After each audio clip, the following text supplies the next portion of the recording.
دا د پکتیا ولایت لپاره د زوم په کچه هغه میلمستون دی چې چارې د پخواني حکومت له وخته نیمګړې پاتې وې او اوس مهال د کورنیو چارو وزارت د تامینات معینیت له لوري د بشپړېدو په حال کې دی. یاد میلمستون د سویل ختیځ زون د ولایتونو لپاره جوړ شوی چې د پکتیا، پکتیکا او خوست ولایتونو غونډې به پکې ترسره کیږي او ترڅنګ به د میلمنو د استوګنې لپاره مناسب ځای موجود وي. پر دې میلمستون شاوخوا 15 میلیونه افغانۍ لګښت راغلی چې د کورنیو چارو وزارت له بودیجې څخه ورکول کیږي. په پکتیا ولایت کې الحمدلله موږ د نورو ولایتونو په څېر باندې پکتیا ولایت کې ډېرې پروژې لرو. د هغو پروژو نه یو پروژه چې تاسې وینئ تاسې مخته ده او د پکتیا ولایت میلمستون ده او دا میلمستون د پکتیا ولایت په سطح نه بلکې د زون په سطح باندې میلمستون ده او دغه میلمستون 2 منزله ده. په اول منزل کې 45 اتاقه لري، په دوهم منزل کې هم 45 اتاقه لري.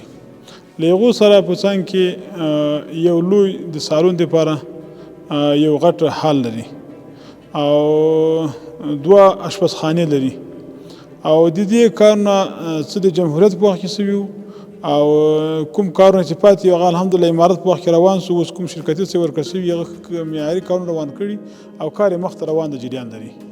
نو انشاءالله په کم وخت کې به دا ګټې اخیستو ته وسپارل شي او د نه به استفاده انشاءالله شروع شي.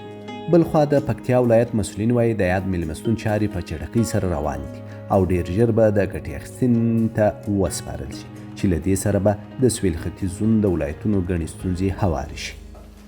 دا میلمستون د پکتیا ولایت دپاره چونکې زون ده اکثر وخت غټې غټې غونډې پکې کېږي. موږ به یقینا له غونډو سره ډېر په عذاب وو په مختلفو ځایونو کې، کله په قول اردو کې، کله په قمنداني کې او کله د جرګو په تالار کې به محرمې وو. ضروري غونډې موږ هلته پلانولې او ترتیبولې به. نو لله الحمد که دا تالار جوړ شي او دا میلمستون جوړ شي د موږ د میلمنو دپاره او د غونډو دپاره به د موږ ضرورت انشاءالله رفع شي. حتی تر دې پورې دومره ضرورت د میلمستون ته چې موږ د میلمنو دپاره د ښاروالي نه یو کور او یا د ښاروالي یو میلمستون اوس هم په کرایه نیولی ده. دا چې دې په جوړېدو سره به انشاءالله د موږ هغه ضرورت هم رفع شي.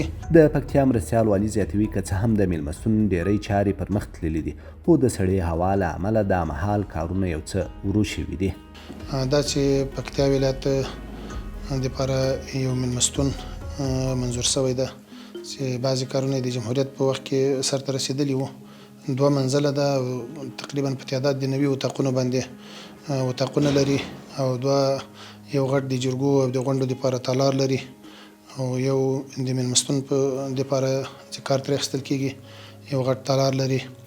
نو الحمدلله ډېر ښه خوندور میلمستون ده چې اوس بیا د اسلامي امارت په راتګ سره اوس چارې اکثره مخته تللي دي او قراردادي سره جریان لري چې د یخ د موسم له وجې نه بعضې کارونه پاتې دي، اکثره تکمیل شوي دي.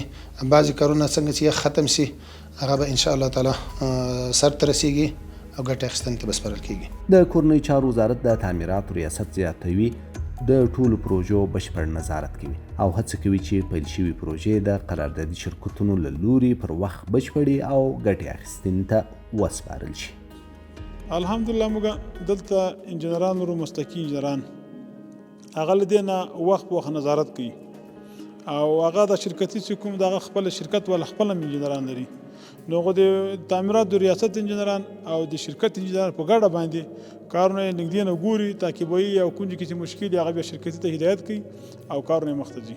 د کورنیو چارو وزارت د تامینات معینیت د تعمیراتو ریاست نظارت کوونکي انجنیران وایي د یادې ودانۍ چارې تر اوسه 90% بشپړې شوي دي او یوازې 10% چاری پاتې دي که پروژه باقی مانده زمان جمهوریت بود و فعلا از طرف ریاست تعمیرات وزارت داخله سروی صورت گرفت. همکارایی که قبلا اینجا باقی مانده بود به خاطر تکمیل شدن این پروژه سروی تکمیل شده و فعلا این پروژه با یکی از شرکت‌های خصوصی قرارداد صورت گرفته که با هزینه 15 میلیون افغانی می باشد و در این قرارداد همین رنگمالی بیرونی و رنگمالی داخلی همین سیستم هوایی و سیستم ایرکندیشن و آبرسانی در مجموع شامل می باشد که با تکمیل شدن این پروژه انشاءالله که تعمیر مهمانخانه مقام ولایت پکتیا کارش باقی نمیماند. بلخوا هغه شرکت چې د پروژې چارې پر مخ وړي د یادې پروژې د کیفیت بشپړ ډاډ ورکوي.